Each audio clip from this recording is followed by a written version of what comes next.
Welcome to Meet the Press Now. I'm Gabe Gutierrez in Washington, and we begin with the search for Nancy Guthrie, the mother of our friend and colleague Savannah Guthrie. It's now been more than 2 weeks since her disappearance, and moments ago, we just got a new statement from the Pima County Sheriff saying that the Guthrie family, including all siblings and spouses, have been cleared as possible suspects in this case. The sheriff goes on to say that the family are victims, and to suggest otherwise is not only wrong, but cruel. This all comes after the Guthrie family is saying it is not giving up hope. Savannah last night posting this video on social media, pleading for answers. I wanted to come on, and it's been 2 weeks since our mom was taken, and I just wanted to come on and say that we still have hope, and we still believe. And I wanted to say to whoever has her or knows where she is that it's never too late. And you're not lost or alone. And it is never too late to do the right thing. Investigators continue to dig into new leads, but still have no suspects and have not narrowed down a theory of the case. And they're still searching for a suspect who was captured in that chilling video on Guthrie's doorbell camera the night she disappeared. The video shows a man who the FBI says is 5'9" to 5'10", wearing a 25-liter Ozark Trail hiker backpack and armed with a gun. The FBI tells NBC News it recovered a glove about 2 miles from Guthrie's home that's consistent with the type of glove the suspect was wearing in the doorbell video. The FBI says DNA from that glove belongs to an unknown man. Meanwhile, the Sheriff's Department says DNA that is not Nancy's or those in close contact with her was collected from her property. And over the weekend, authorities conducted a search involving SWAT units at a property in Tucson. During that operation, a Range Rover SUV was towed by officials, but those searches did not lead to any arrests. Meanwhile, according to the New York Post, President Trump today saying in a phone interview that the Justice Department would seek the death penalty if Nancy Guthrie is not returned alive. Now, our team is across every angle here. NBC News Chief Justice and National Affairs correspondent Kelly O'Donnell and NBC News correspondent Jesse Kirsch are both in Tucson for us. And we're also joined by Andy Black, a former FBI Assistant Special Agent in charge for the Tucson office. Thank you all so much for joining me. Kelly, I want to start with you. And this new statement from the Sheriff's Office, what more can you tell us? Well, this is coming to us at a time when we have been trying to be very careful about the reporting here. And our reporting at NBC News, our colleagues who've been working this, had been that investigators were turning away from anyone in the family and the individuals that had been the subjects of searches in recent days. What stands out about this statement from the sheriff is it is really a very loud and clear message, not only to the public who's simply following this story, but to those who are online opining, those who are in kind of the wider media space, which involves a lot of true crime or bloggers, that kind of universe where there's been a lot of speculation. Now, why does that kind of speculation exist? In many crimes, those closest to the person who is the subject can be a part of the investigation. That is typical, and there is usually a period where they review not only the whereabouts of family, but also financial records, phone records, all that kind of data.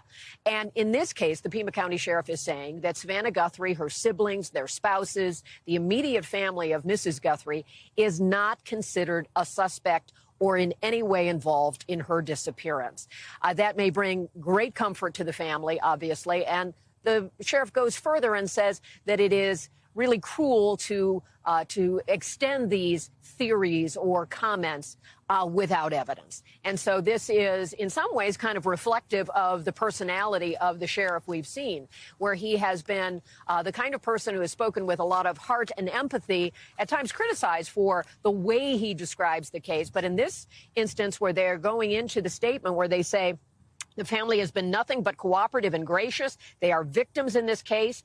To suggest otherwise is not only wrong, it is cruel. The Guthrie families are victims, plain and simple. And he goes on to beg those who are communicating, whether it's social media or traditional media, to heed his words. So this is, in many ways, a significant development in the case. Typically, until there is an understanding of the crime, no one is fully cleared. But in this case, they've done the work behind the scenes. They feel confident in putting this out. And we've seen it in other very high-profile cases where the family of the person who is missing is the first area they look at, and then often they're able to publicly clear them because they, of course, are going through an ordeal that none of us can fully imagine. And in this case, we know the Guthries, and so I'm sure this brings additional comfort. But it also brings the weight of the Pima County Sheriff's Office saying that the family has been cooperative, they've been checked out, and they are not involved in this case. Gabe? Kelly, thank you for bringing up to speed on that statement. Again, coming out just moments ago. I also want to ask you about searches in the Tucson area over the weekend. What more do we know about those operations, and where do they leave the overall investigation? Well, they were certainly eye-catching operations. Authorities went in with a lot of resources, and they executed court-approved searches. So that meant they had a lead where they had some evidence to suggest a probable cause to pursue the location and the individuals attached. And then what they have told us is that after doing that, there is not actionable information to lead to being detained or questioned further, and no charges have been filed. And so we put those off to the side. Now, sometimes in cases, that is just a first step, and they might still consider those individuals to be persons of interest. We're being told that is not the case here. And so it is, in many ways, it is the work of following leads, getting tips, doing the investigative work, which can include things like descriptions of vehicles or was someone in the area or any of those array of things. And they work through it, and then they move on to the next. And so that's the phase we're in right now. We have not seen any large-scale searches since Friday night, and we are told by investigators that they're doing the work. There's a lot going on in the command center and behind the scenes in a few different lanes. Digital review, the cell phone data, which is the CAST team of the FBI, leads and tips. There have been more than 30,000 now to the Pima County Sheriff's and the FBI. That's just an enormous volume. And someone has to go through and sort of discern, is this a tip we should move on? Is this a tip that's lower priority? So a lot of work, Gabe. Yeah, certainly a lot to sift through there. And Kelly, the president today, as we mentioned, he suggested in a brief interview with the New York Post that the DOJ would seek the death penalty if Nancy is not found alive. But do we even know if this would be a federal case? At this point, no. And, you know, you and I cover the president a lot and understand that he often offers his opinions on matters of national interest. In this case, what we know about the facts related to Mrs. Guthrie's disappearance, it is a state case. Unless or until that changes, the president would not have direct influence over this. And he's, of course, opining about events that are not yet known. And it is the president, I think, being engaged on this topic. He has spoken to Savannah Guthrie. He has expressed his concern. I've been told, as I know you have, that he is following updates. But on the specific of this, it is not yet a federal case, if it ever becomes one. And then at that point, he'd have to weigh if it's appropriate for the president to have any say on what happens next. So it's a bit premature, but it does seem to be indicative of the president's interest in the Guthrie case, like so many Americans. Kelly O'Donnell live for us in Tucson. Kelly, thank you for your reporting and your expertise. I want to switch over to Jesse Kirsch, also in Tucson for us. And Jesse, there has been an outpouring of support for Nancy, not just across the community, but really across the country. How is that community rallying around this search now?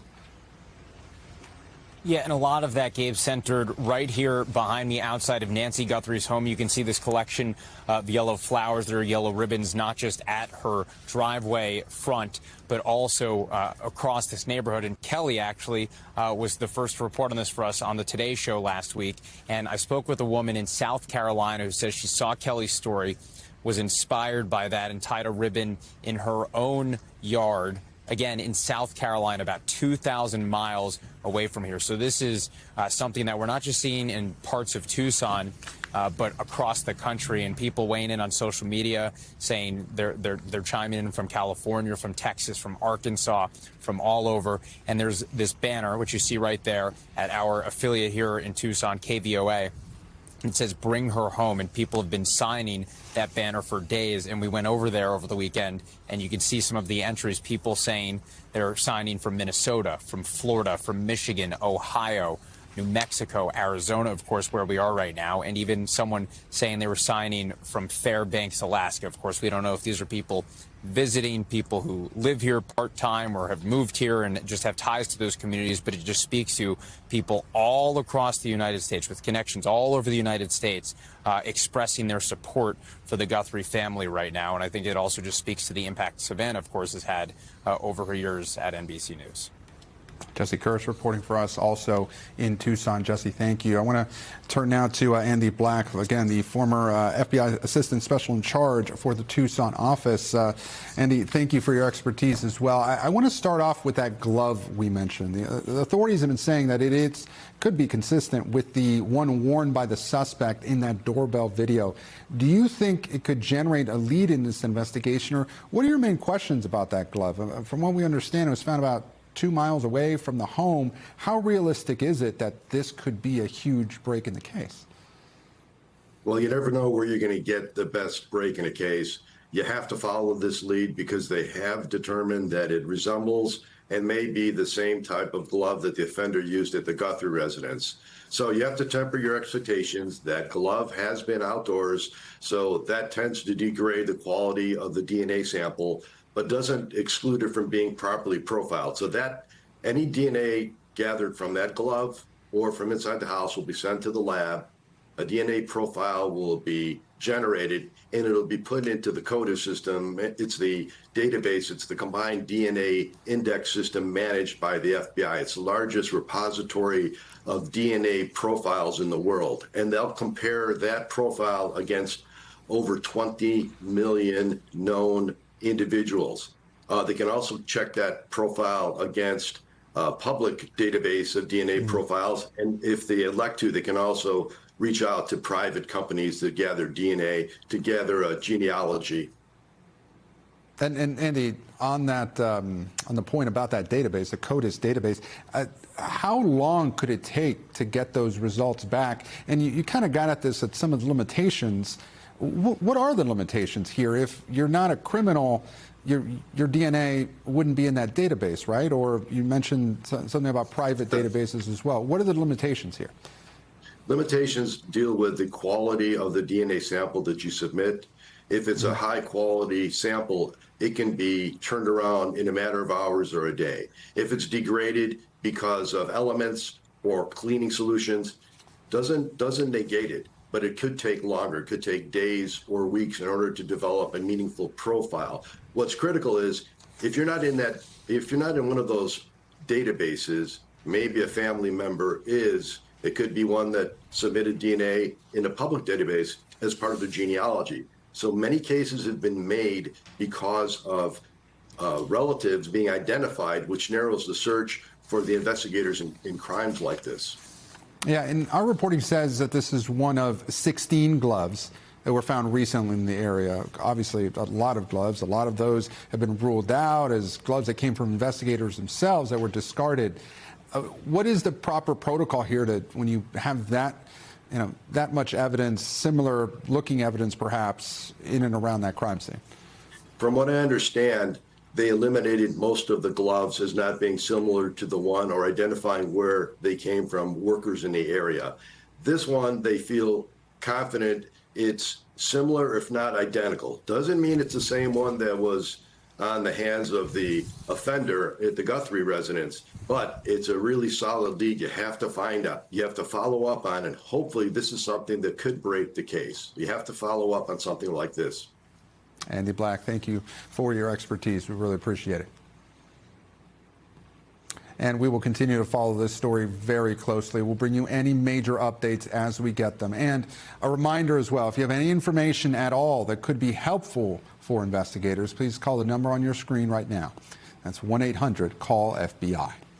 We thank you for watching, and remember, stay updated on breaking news and top stories on the NBC News app or watch live on our YouTube channel.